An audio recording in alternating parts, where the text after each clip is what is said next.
안녕하세요. 예쁜 눈 승배쌤입니다. 혹시 운동하다가 거울을 봤는데 얼굴이 너무 빨갛게 달아올라서 불편하셨던 적이 있으실까요?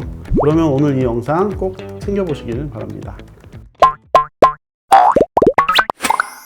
오늘은 운동하면서 얼굴이 빨개지는 게 정말 피부 노화와 관련이 있는지, 그리고 홍조를 예방하기 위해선 어떤 방법이 있는지에 대해서 얘기 나눠보도록 하겠습니다. 어제 팀장님하고 원장님 같이 운동하셨는데 네. 팀장님이 얼굴이 늘 빨개지는 것 때문에 고민이라고 하셨잖아요. 직접 보셨는데 어떠셨어요? 진짜 빨개지더라고요. 달리기 전에는 이제 이렇게 뽀송뽀송한 피부였는데 달리기 끝나고 나서 볼터치한 줄 알았어요. 그러니까 안면 홍조라는 거는 이 피부에 있는 모세 혈관이 이렇게 확장이 되면 혈관이 이렇게 올라오니까 빨갛게 보이는 거잖아요. 그래서 이제 심리적으로 자극을 받거나 아니면 갑작스럽게 더운 환경에 놓인다거나 혹은 운동을 해서 갑자기 혈류량이 증가했을 때 모세 혈관이 확장하면서 이렇게 홍조가 올 수 있어요. 이게 이제 생리적인 홍조라고 보시면 되겠습니다. 그리고 이제 다음 또 중요하게 봐야 될 게 주사성 홍조라는 게 있는데요. 염증에 의한, 말 그대로 염증이 생기면 빨개지잖아요. 그런 홍조를 이제 주사성 홍조라고 하는데, 이게 주사성 홍조는 되게 조심해야 되는 게 시간이 많이 흘러서 이게 만성이 돼 버리면 그게 이제 고착화돼 버려요. 딸기코 보면 이게 코가 이렇게 두꺼워져 가지고 빨갛고 모공이 엄청 두껍게 보이잖아요. 주사성 그 홍조가 이렇게 만성적으로 진행이 되면 그런 증상이 생길 수도 있다. 그 주사성 홍조 같은 경우는 치료가 가능하고 예방이 가능하기 때문에 이런 경우는 꼭 관리를 하시는 게 좋습니다. 우리가 혈관을 수축하고 이완하는 데는 교감신경, 부교감신경이 자극을 하게 되는데, 그 신경의 그 작용이 너무 과도하게 됐을 때 또 홍조가 생길 수도 있어요. 이거를 이제 신경에 의한 신경성 홍조라고 볼 수 있는데요. 이런 경우가 수술로 교정을 하는 홍조라고 보시면 돼요. 근데 수술로 하는 경우는 정말 심한 경우, 이게 너무 조절이 안 되는 경우에는 이제 교감신경 차단술이라는 게 있어요. 신경을 이제 좀 차단시켜서 이제 자극을 좀 덜하게. 근데 자율신경을 변화를 주는 거기 때문에 정말 필요한 사람들에게 선택적으로 하는, 일반적인 홍조인 분들에게 해당되지는 않을 거예요. 그리고 호르몬 변화에 의한 홍조가 있어요. 여성분들 폐경기나 생리의 영향으로 이제 홍조가 생기는 경우는 그 에스트로겐에 의한 홍조가 생길 수 있겠죠. 그 외에도 음식, 환경, 술. 그러면 이 홍조를 어떻게 치료해야 될 거냐가 제일 고민이실 거 아니에요.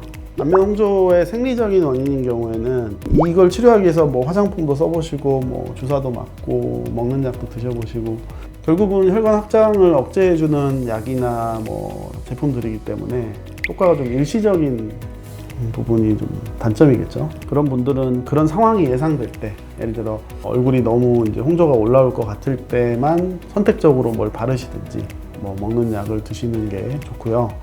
그리고 이제 본인이 이제 스트레스를 받거나 긴장하거나 좋아하는 사람 앞에 있거나 이럴 때 빨개지는 분들 있잖아요.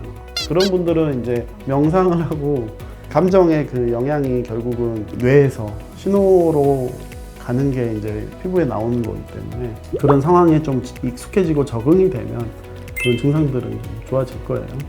그리고 만약에 안면 홍조가 올 것 같으면 쿨링팩을 미리 올라오고 나서 하지 말고 올라오기 전에 해주는 게 좀 더 효과가 좋고, 그러니까 홍조가 생기기 전에 체온을 좀 낮춰놓고 좀 운동하다가 또 중간중간 한 번씩 이렇게 관리해 주시는 걸로 어느 정도 예방을 할 수 있습니다. 두 번째, 주사성 홍조는 아까 말씀드린 염증 원인을 제거하는 거기 때문에 항생제나 이제 소염제로 염증을 좀 가라앉히는 치료를 할 수 있고, 또 이제 조금 진행이 되고 급성기가 지났을 때는 레이저 같은 거 해볼 수 있어요. 아마 청소년기 때부터 이렇게 피부에 좀 염증이 좀 올라오는 분들은 미리미리 관리해 주시는 게 좋습니다.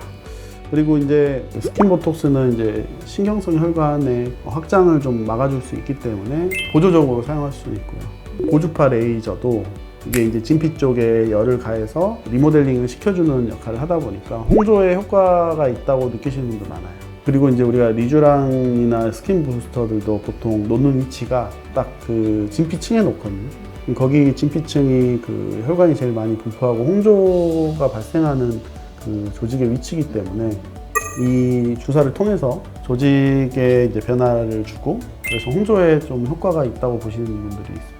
신경성 홍조 같은 경우는 스트레스에 의한 것도 있지만 또 우리가 그 자세, 물구나무 서기 하면 홍조 생기잖아요.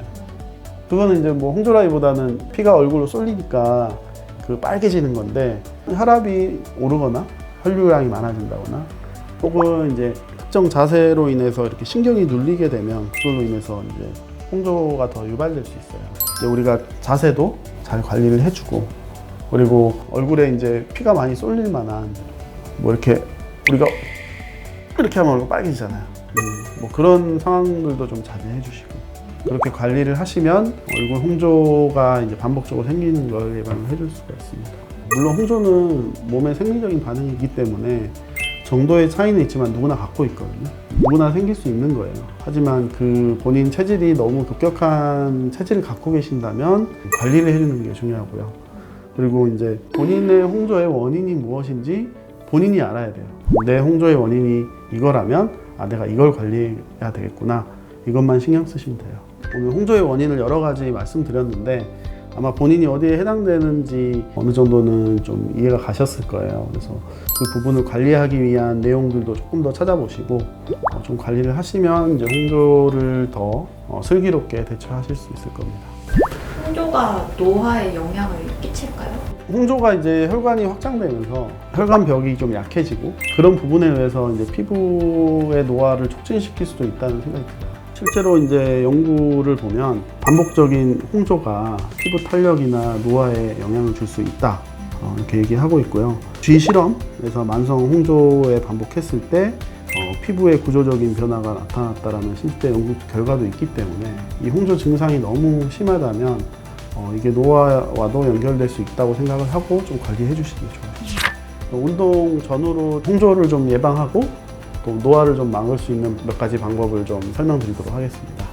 먼저 운동 전후로 홍조가 생기시는 분들은 아이스팩 같은 걸로 얼굴을 좀 쿨링을 시킨 후에 운동을 하면 홍조를 어느 정도 예방할 수 있고요. 이제 홍조로 인해서 혈관이 확장된 상태에서 자외선을 받으면 피부 노화가 촉진될 수 있기 때문에 남들보다 더더욱 신경 써서 자외선 크림을 꼭 발라주시는 게 좋습니다. 또 다음으로는 이제 운동하고 나서 이런 노폐물이나 세균 같은 게 이제 피부에 있을 수 있기 때문에 운동 직후에 더 신경 써서 클렌징, 그리고 클렌징 후에는 보습에 더 신경을 써주셔야 되고요. 마지막으로는 규칙적인 생활 습관을 유지하셔서 홍조가 발생할 수 있는 그런 환경을 최소화시키는 게 중요하겠습니다. 운동 전후로 피부가 빨개지는 거는 일시적인 그 생리적 피부 홍조거든요. 건강에는 전혀 지장은 없어요. 하지만 이게 반복되고 이제 지속된다면 피부 노화를 촉진시킬 수 있는 그런 원인이 될 수 있기 때문에 운동 전후로 이를 예방할 수 있는 앞서 말씀드린 방법들을 잘 실천해 주시면 건강하게 운동도 하시고 피부 노화도 막을 수 있는 방법이 되겠습니다. 오늘 영상을 통해서 운동도 피부도 모두 잡으시길 바라면서 당신의 예쁨을 항상 응원하겠습니다. 예쁜 눈 승배쌤이었습니다. 감사합니다.